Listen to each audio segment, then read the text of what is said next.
Hello all and welcome to RC Law classes. So, please take your pen and notebook, and also please don't forget to put your headphones on and follow what I am saying. So let's get started. So today's topic is Doctrine of Lis Pendens. It comes under section 52 of the Transfer of Property Act of 1882. The term lease means litigation or an action or a suit, and pendens means pending or continuing. It is basically a principle of pending litigation, and it deals with immovable property.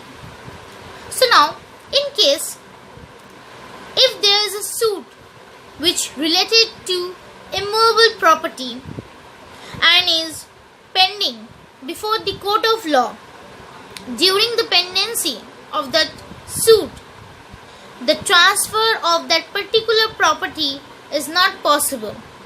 In simple words, during the pendency of the suit, if there was a dispute regarding an immovable property between the two parties, such dispute is pending before the court of law, then the sale of such property shall stand voidable at the judgment of the court of law.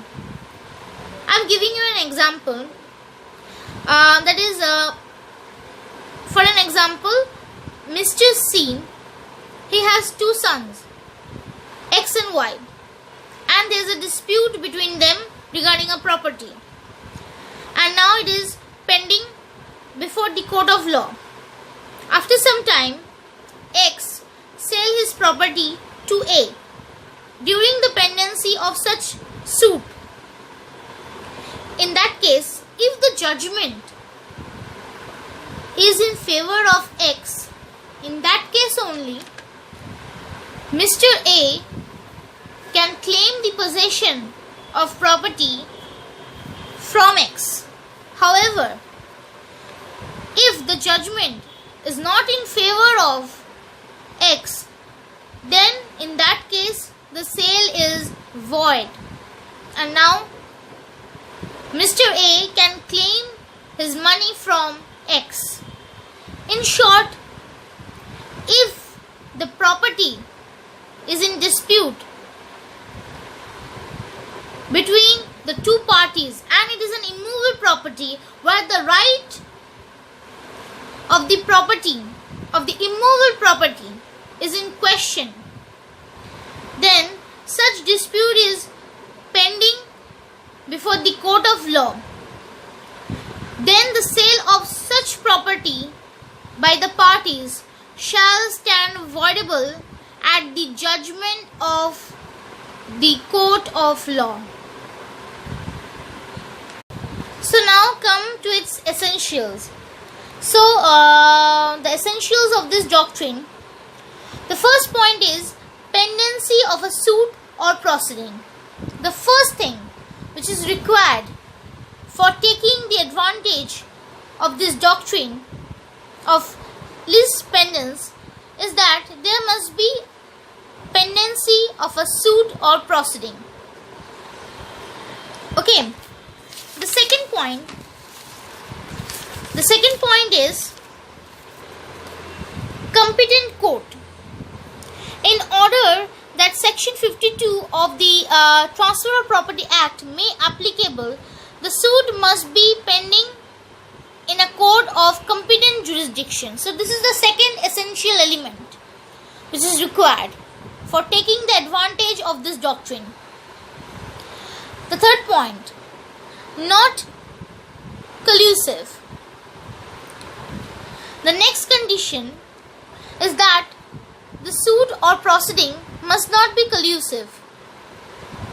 A collusive suit is not a real suit, but is one in which there is a fraudulent secret understanding between the plaintiff and the defendant that the suit would not be contested with a view to defeat the rights of the transferee of either parties.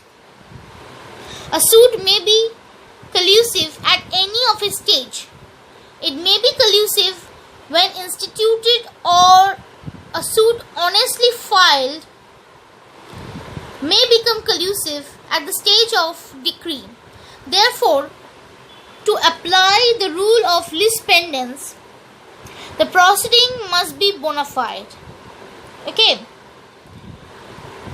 The fourth point is right to property must be in question. Another requirement of this doctrine is that the right to an immovable property must be direct and specifically in issue in the suit or proceeding. Then comes another point, which is the fifth point, that is the transfer of property. This is another essential requirement, which means when a property is in question, it must be transferred or otherwise dealt with by any of the parties to the litigation. Okay. Then comes the sixth point. The transfer must be affect the other party. And it's the last point. For application of the doctrine of lis pendens, the transfer should affect the right of other party to the litigation. The words any other party mean any other party between whom the party alienating there is an issue for decision, which might be prejudiced by the alienation. The object of this doctrine of lis pendens is to protect only the parties to the litigation against alienation by their opponents pending the suit. So now comes to its exceptions.